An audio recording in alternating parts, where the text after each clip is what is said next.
Hello, everyone, and welcome to the 40th episode of Don't Forget the Popcorn.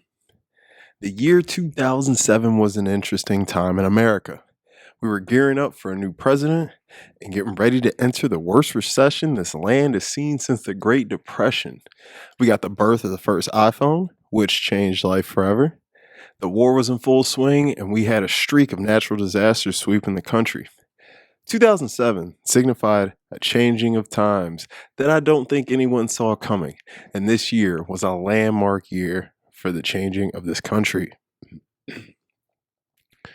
One stamp we have in time is the medium of film, and certain movies take us to a certain time or year, just like music does. 2007 was honestly kinda trash for movies. Outside of There Will Be Blood, No Country for Old Men, and Ratatouille, there weren't many movies I'd call classics released. The top grossing film was Spider Man 3, which is awful, and number 2 was Shrek the Third, which is also awful. Don't get me wrong, we got some good stuff, like The Bourne Ultimatum, I Am Legend, Knocked Up, American Gangster, and Juno. The releases we got should have warned us for the rough 2008 that was about to come. The coming of age film has been a treasure staple in America and world cinema for decades. They are reminders of certain things we went through growing up, a glimpse of some of the experience that might come, or a total reflection of the life you are going through right now. There have been some timeless ones like Stand By Me, The Sandlot, A Bronx Tale, Lady Bird, The Breakfast Club, Booksmart, Dazed and Confused, Perks of Being a Wallflower, The 400 Blows, The Spectacular Now, Boys in the Hood, and the aforementioned Juno. Coming of age films are some of the most honest films and realistic, as we usually see young people going through the things young people really do go through. They can always remind you of yourself or someone you know or knew in life. Now, back in 2007, we lived in a time where we had more freedom to say what we want in films. Comedy films were being released and were making money. The jokes didn't have the limits we have today, whereas cancel culture wasn't really a thing yet. Well, that ties into me mentioning the iPhone earlier. With this invention, it came with more social media platforms and at the tip of our fingers. Everyone all of a sudden had a voice that could be heard by everyone. And in this year we are currently in, 2023, pretty much everyone has one of these devices in their pocket. All that is to say that with the progression of social media came the regression of comedy films with wide releases. The Seth Rogen, Judd Apatow, and Evan Goldberg team were going hard in the mid 2000s. We had some major releases between those guys with Knocked Up, 40-Year-Old Virgin, Pineapple Express, and This Is the End. They remind me of the Adam Sandler crew from the 90s and early 2000s, using a lot of the same guys for their movies, their friends in particular. They were owning the comedy game at that time, and the film I'm going to be talking about today is the coming of age comedy Superbad. Superbad 2007, directed by Greg Mottola, written by Seth Rogen and Evan Goldberg, starring Jonah Hill, Michael Cera, Christopher Mintz-Plasse, Emma Stone, Seth Rogen, and Bill Hader. This movie follows two young high school kids who are out to do everything boys their age want, to get drunk and to get laid. It follows them on their journey to get liquor and sex, a simple story that is carried by great back and forth between the two leads and some funny and outrageous encounters these guys have with certain people. If you are over the age of 20 and haven't seen Superbad, I would be greatly shocked. But this film is in fact a coming of age story and a tale that a lot of young kids go through. It has quite a few themes, and I myself could relate to some aspects of this movie as it came out when I was in my early days of high school, and knew inevitably I could be going through some of these same things myself in the future. Superbad follows Seth and Evan, two virgins who are quite dorky and are in a way outcasts at their school. They seem to only have each other and their equally nerdy friend, Fogel. Right off the rip, we get some laughs as we see the two leads talking on the phone, having a conversation I fully believe two boys of their age would have. We see the chemistry right away with these guys. Seth, played by Jonah Hill, is the more outspoken and obnoxious of the two and has a false sense of confidence. Evan, played by Michael Cera, is the more reserved and smarter of the two. He is extremely shy and has no confidence. Their friendship seems unlikely, but later on you see why these two get along. These characters are guys that we all have known, especially if you went to a public high school. They represent the majority of boys in school. Most guys weren't the popular guys with the in crowd. Most guys were just regular dudes who lived their life as it came to them, hoping for opportunities of women and fun to come their way, and often blew it when it did.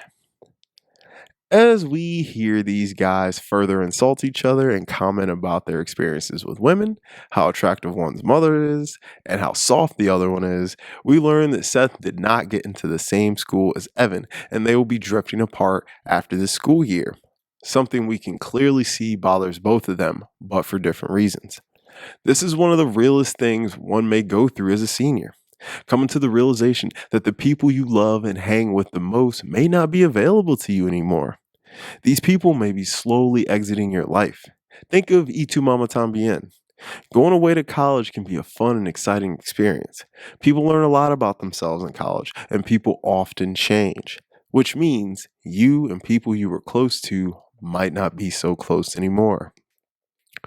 Also, in this conversation, we learn about the boys' two love interests. They don't think they have a shot with either of these girls, but as fate may be, they end up in a strange encounters with these two that set them up for a party later where they both get a shot to hang with them. Every dude has had a crazy moment where they actually feel like they got a shot with a girl who was out of their league, and this was their moment, and they were on a quest to not mess it up. They promise the girls they will get liquor for the party with the help of their friend Fogel's newly acquired fake ID, which is where we get the birth of McLovin.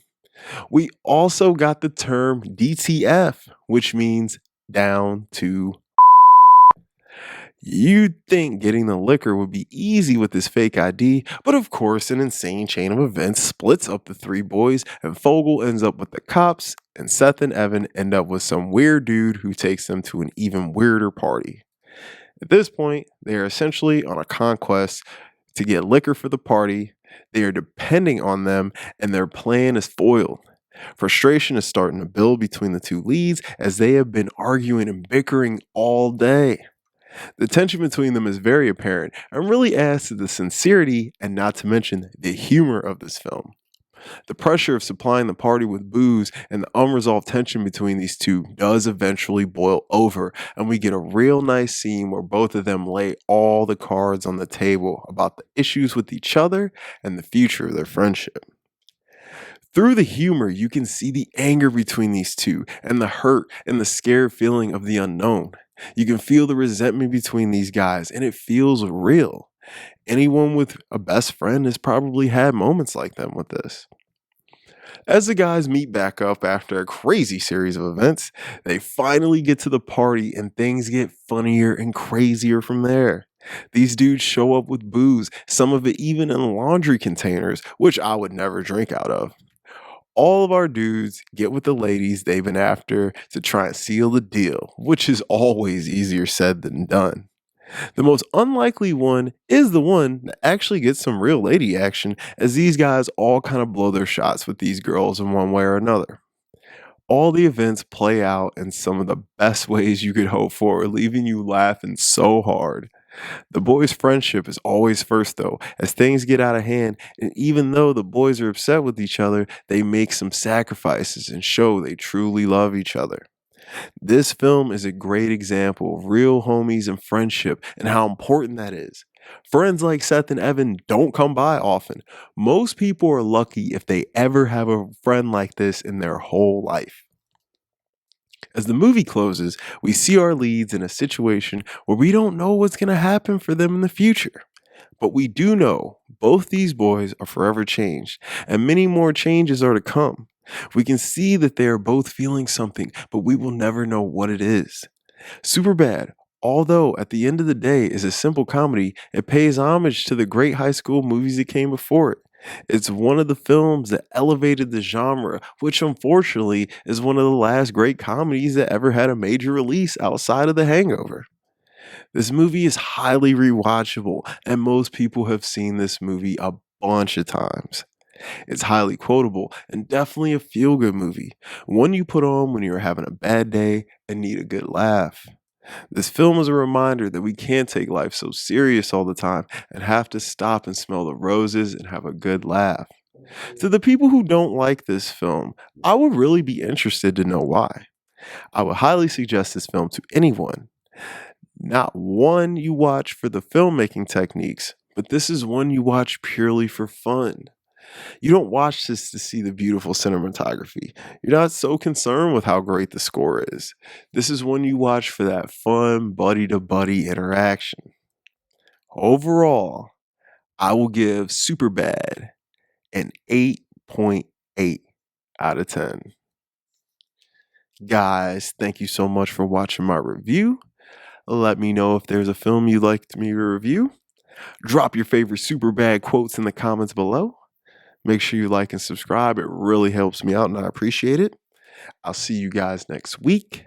And don't forget the popcorn.